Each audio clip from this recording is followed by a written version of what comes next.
नमस्कार, स्वागत है आप सबका विश्व शांति दर्शन में। मैं श्री राम शिंदे आज का न्यूज मैगजीन लेकर आया हूं। शुरू करने से पहले एक नजर आज की सुर्खियों पर। बिजली बनाने का अनोखा तरीका।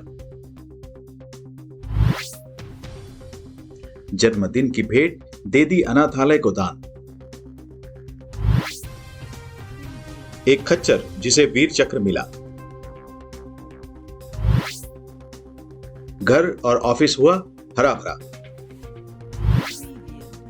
सौर पैनलों के नीचे सबसे बड़ा खेत।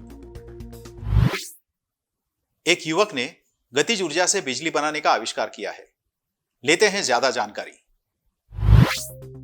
कई छात्रों के लिए लगभग $1 लाख की राशि उनकी ट्यूशन फीस का भुगतान करेगी और एक शानदार जीवन शैली संभव कराएगी। लेकिन डरहम विश्वविद्यालय का छात्र जेरेमिया थोरोका, जिसने पहला वैश्विक छात्र पुरस्कार जीता है, जीती हुई इस रकम का उपयोग सिएरा लियोन में नवीनतम ऊर्जा आपूर्ति उपकरण बनाने में मदद करने के लिए करेगा। ये 21 वर्षीय छात्र, जो पिछले महीने ही यूके आया था, इस विशेष छात्र पुरस्कार का पहला विजेता है।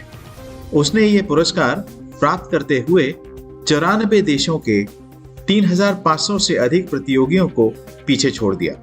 थोरोका ने एक ऐसे उपकरण का आविष्कार किया है जो स्वच्छ ऊर्जा उत्पन्न करने के लिए वाहनों के यातायात और पैदल चलने वालों के द्वारा निर्माण हुई गतिज ऊर्जा का उपयोग करता है।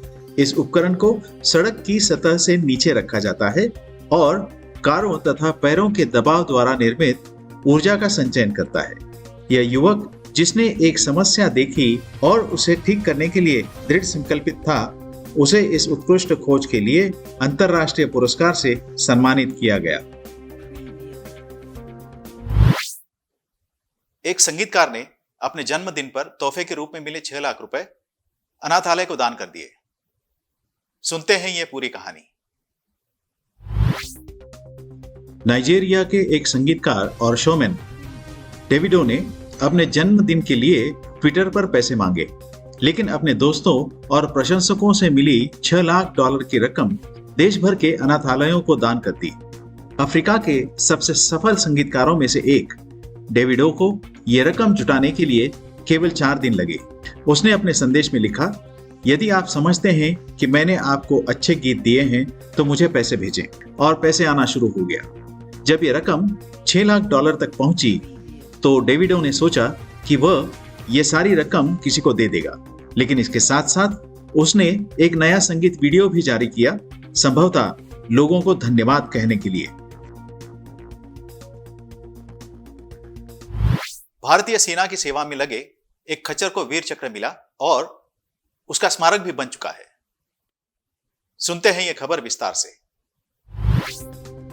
भारतीय सेना को अपनी सेवाएं देने वाले घोड़ों तथा कुत्तों के बारे में तो हर कोई जानता है। उनकी वीरता की कहानियां भी खूब सुनी होंगी, लेकिन इन्हीं के बीच ऐसे जानवर भी हैं जिनके बारे में बहुत कम लोग जानते हैं।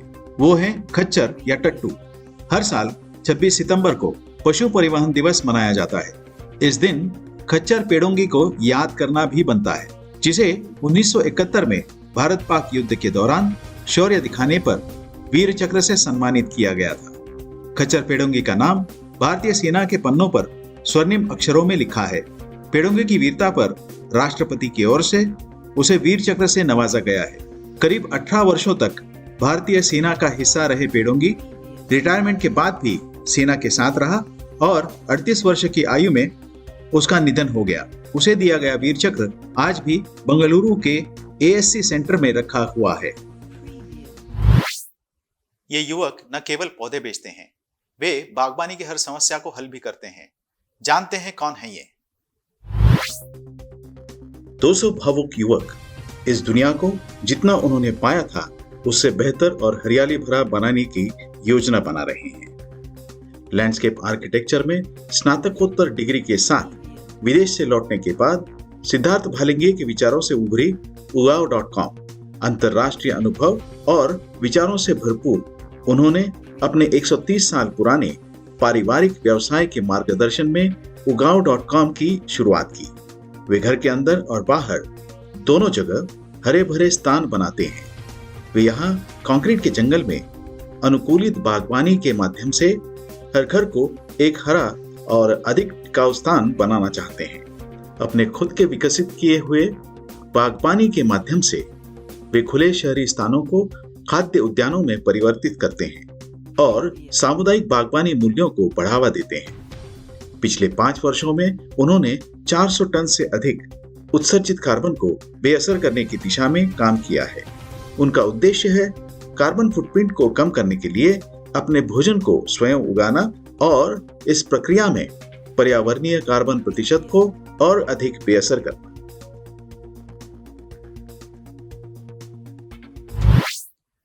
कोलोराडो का एक खेत 3200 सोलर पैनल के नीचे उग रहा है। इसे उगाने के लिए मेहनत के साथ साथ विश्वास की भी जरूरत है। आइए देखते हैं। कोलोराडो में जैक्सन सोलर गार्डन की यात्रा करें और आप संभवतः एक आदमी को सोलर पैनल की पंक्तियों के नीचे ट्रैक्टर चलाते हुए देखेंगे। वहीं पर लोग खेती, कटाई या बुआई कर रहे होंगे। अमेरिका में ऐसी 1 दर्जन परियोजनाएं हैं, कुछ वाणिज्यिक और कुछ केवल संशोधन के लिए। इस किसान को अपने पारिवारिक खेत पर एक एग्रोवोल्टिक सोलर फार्म बनाने की अनुमति मिली। एग्रोवोल्टिक्स अध्ययन का एक ऐसा क्षेत्र है जो सौर ऊर्जा के साथ कृषि की कटाई को इस तरह जोड़ता है कि जिससे दोनों में वृद्धि हो। उन्होंने अपने कृषि क्षेत्र में 3200 पैनल की योजना बनाई और उन्हें खड़ा करने के लिए एक विशेषज्ञ सौर पैनल फर्म की ओर रुख किया। इसके पहले सभी तरह के पैनल बनाने के बाद भी इस फर्म के लिए यह पहली बार था कि पैनल फसल के नीचे लगने थे। अब पूरा होने के बाद यह खेत 300 निजी घरों को बिजली देने के लिए पर्याप्त ऊर्जा उत्पादन करता है और नीचे उग रही हैं टमाटर, शलजम, गाजर, स्क्वैश, बीट्स, लेट्यूस और मिर्च। इसी के साथ आज के न्यूज मैगजीन में यहीं पर रुकते हैं। देखते रहिए विश्व शांति दर्शन। नमस्कार।